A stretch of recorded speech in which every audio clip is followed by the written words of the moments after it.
QC tayo ng motorized, no? So, bawat box natin sa motorized, importante yan kasi magagamit natin yan. For boxing, like for gift wrap, no? So, paano siya binubuksan? So, ang unang pagbukas, hindi dito sa gitna, hindi sa gilid, dito sa dulo. So, buksan natin siya, to. Okay, tapos to. Yan. So, guys, hindi ba bubukan na yung pusa, oh. Diba? Sa kanila, parang di masira yung box natin. Cutter lang. Kung walang cutter, gunting. Okay. So, paano pag-check ng moto? Okay. Like for example, ito, motorcycle to. So, pati naman natin makita kapag kulay. Actually, kasi nakapack siya by tools. Yan, yung training wheel. Accessories, plastic. Yung pinaka motor headlight dyan, nandito sa harapan. So, almost kompleto. So, paano check to? So, dito lang. Yan.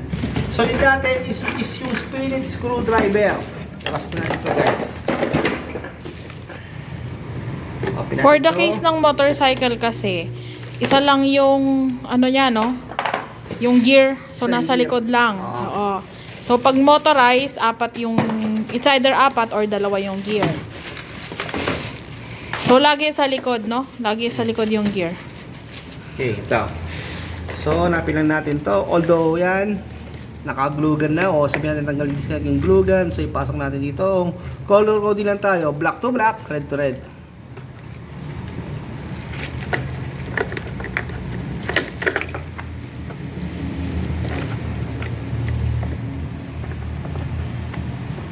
Okay, nakapit na yan.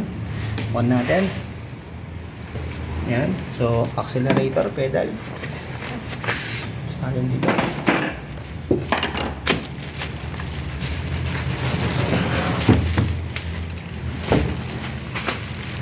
So, nakapitan ko na muna sa dulo yan. So, mas madali kapag moto. Yung may hirapan.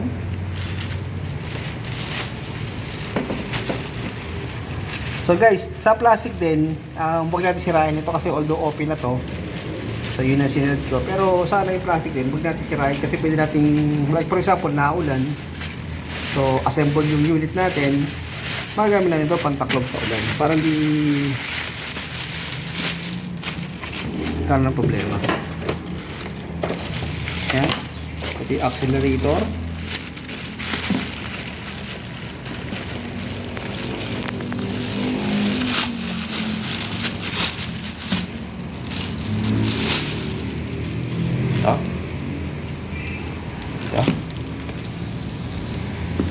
Kabit nyo na accelerator.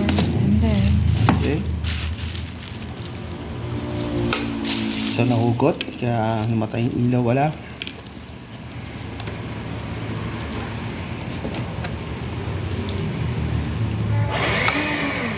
So nakita yung ugong ng makina niya. Yung makina, ito yung gulong, tingnan nyo. Maanda na yung gulong, di ba?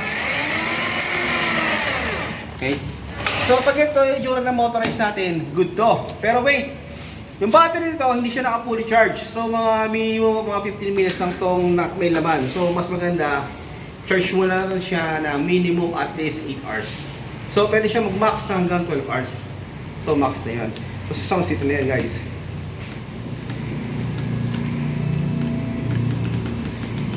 Dito pinipresan dito. So makita naman natin may indicator siya eh. Wala pa. Pero maganda na. okay. So yan, balik lang sa kahon kapag okay na.